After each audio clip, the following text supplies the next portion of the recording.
Breaking overnight, a protest in Dallas over police shootings turns deadly. Snipers shooting police, killing 5 officers. This came out of nowhere. As a matter of fact, we were towards the end of the protest when the shots started firing off. This comes amid a national outpouring of grief and anger over police shooting deaths in Louisiana and Minnesota. We as a city, we as a country must come together, lock arms, and heal the wounds. We'll have the latest developments from Texas as police search for a motive and answers to a lot of questions this morning. Give you a live look from the scene in Dallas this morning as the investigation continues. It looks like things a little bit calmer than they were just about 7 hours ago. Good morning. Thanks so much for joining us on Virginia Today here on WSLS 10. I'm Jenna Zibton. And I'm Patrick McKee. We're going to have more on our breaking story coming up in just a moment. We do want to get you up to date on your forecast here on this Friday morning. Good morning. Starting out with some patchy fog. Temperatures on the warm side. We are very humid. Not a lot of shower activity going on locally, but we will see some of those thunder showers developing during the afternoon. Most of us waking up in the upper 60s to lower 70s, mid 80s by noon, and many of us climb into the lower 90s by the afternoon hours. We are in the 60s through the Highlands and NRV, low 70s in Lynchburg, Smith Mountain Lake, and Roanoke. A couple of sprinkles heading into Tazewell County. Nothing much other than that. We will have some thunder showers moving our way this afternoon, and then by the weekend we tap into some drier air thanks to this cold front to our north and west.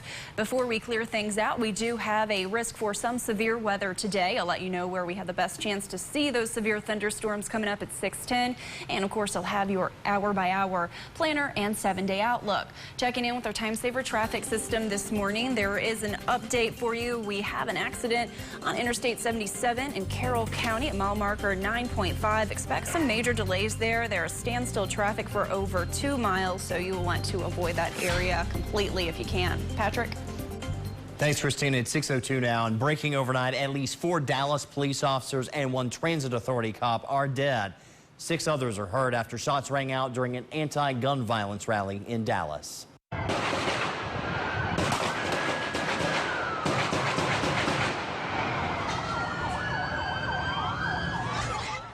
Police are saying at least 2 snipers fired from an elevated position on police officers just before 9 last night.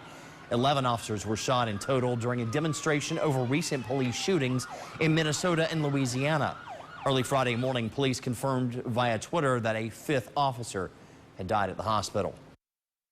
It is a heartbreaking morning to lose these 4 officers that proudly served our citizens.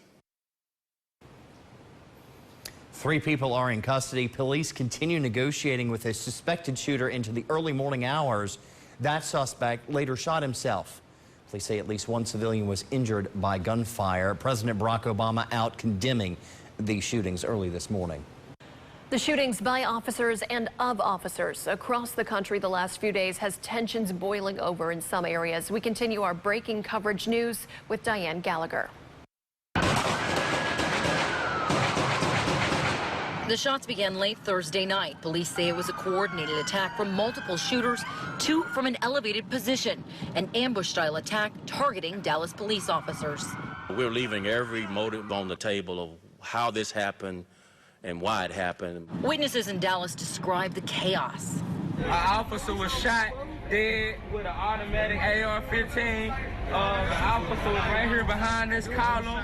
This is him right here to the right of that white pillar, shooting to the left, goes ahead, turns around, shoots to the right, shoots on the other side of the pillar. And then so he turned around trying to shoot at him, he got hit, boom, failed. Ran up, boom, boom, boom, boom, boom, kept going. The attack comes on a night when mostly peaceful protests took place in cities across the U.S., calling for action following the deaths of Alton Sterling and Philando Castile, 2 African-American men shot by local police this week.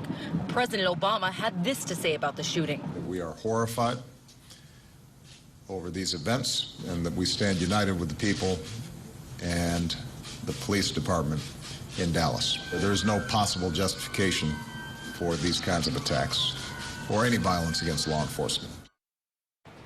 We will continue to follow this developing story throughout the morning right here on Virginia Today. We also have the latest on our website, WSLS.com.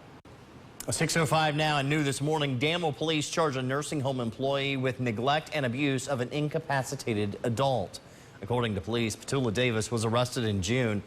Police say that Davis was a certified nursing assistant at a nursing home in the city. The original report received by police was for assault, but after investigating, they charged her with neglect and abuse of the incapacitated adult. The patient has dementia. People in the town of Vinton will soon have a new place to eat. Both the town and Roanoke County approving plans for a McAdoo's restaurant in the old library building. The restaurant is set to be finished by this time next year. This, the latest in a series of major developments and upgrades in the town. WSLS 10's Aaron Brookshire joining us now live to tell us what's next. Aaron, good morning. Good morning. Yeah, another sit-down restaurant like McAdoo's is something that people in the town of Vinton have been requesting for a long time. And it's just the start of some major projects in Vinton. Richard Peters, the assistant town manager and director of economic development, says the redevelopment and new projects all started with the new library being built. He says it's something that caused a lot of developers to take notice.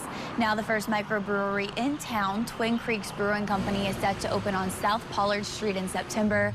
Nearly 100 new apartments are in the works as well. The old William Byrd High School building is being transformed into 70 one- and two-bedroom apartments and is set to open next year. Meanwhile, the Roland E. Cook School is being renovated into 20 loft-style apartments that are set to open this time next year as well. And with more people living in the area, even more new restaurants could be in the works.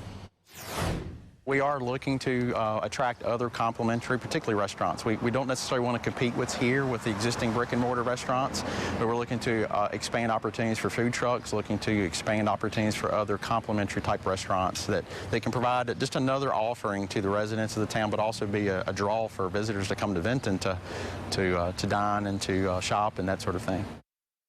McAdoo's is expected to close on the old library property in August, and construction on the restaurant will start right away, with the new McAdoo's location expected to open to the public in spring or early summer of next year. Now, coming up in the next half hour, another big topic of discussion for the town of Vinton, the possibility of bringing in a hotel. We'll have a look at what's next for the town. I'm Aaron Brookshire, WSLS 10.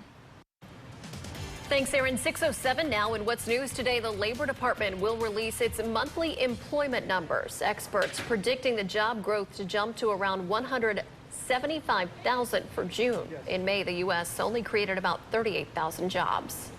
Tonight is your next chance to win the Mega Millions jackpot. The jackpot has increased to more than $500 million.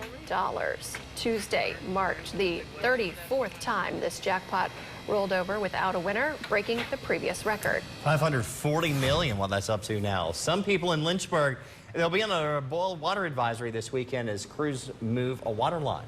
The disruption will affect customers along Route 460 east of Campbell Avenue. It will include the areas of Tyriana and Pleasant Valley. That boil water advisory runs overnight from 8 p.m. to 8 a.m.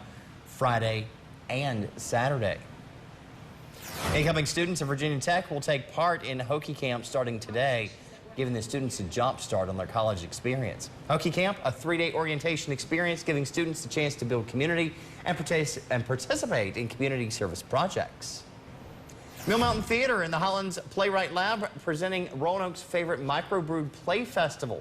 Tonight, 6 playwrights will pull an all-nighter writing a new 10-minute play. On Saturday, a cast of local actors and celebrities, including daytime Blue Ridge host Natalie Fonts, will rehearse and present those plays. Floyd County holding its rescheduled Independence Day festivities tonight. Gates opening at Floyd County High School at 5:30. There's going to be music and food with fireworks tonight at 9. A new report finds Americans aren't saving very much cash despite lower gas prices. According to J.P. Morgan Chase, middle-income families saved an average of $477 over a year thanks to lower gas prices. A lot of the money went right back to the gas station. As people purchased more gas, the number of miles driven has gone up year to year. Drivers are also 14 times more likely to purchase higher quality gas than normal because of the lower prices. Also up sales of gas station snacks. When you're not spending $4 a gallon on gas, you can buy a bag of chips. True. Do you think you've driven more since the gas prices have gone down, or about the same? I have no clue. I don't track that. Probably about the same. Yeah, I'd say I'm probably about the same as well. After the one-day event in 2015, Amazon's Prime Day already ranking as the 4th largest online shopping day of the year. But Amazon isn't the only retailer benefiting. Analysis by a digital marketing intelligence firm found that only Thanksgiving, Cyber Monday, and Black Friday bring bigger one-day boosts of online retail traffic. Last year on Amazon's Prime Day, customers ordered 34.4 million items worldwide, breaking Amazon's Black Friday numbers. Macy's, Walmart, Best Buy, and Newegg all saw a big boost in online shoppers as well. Amazon's next Prime Day, get ready, Jenna. It's coming up on Tuesday. Oh, don't tell me to get ready. We need to have Christina. You need to be ready on Tuesday because you are the online shopping queen. I do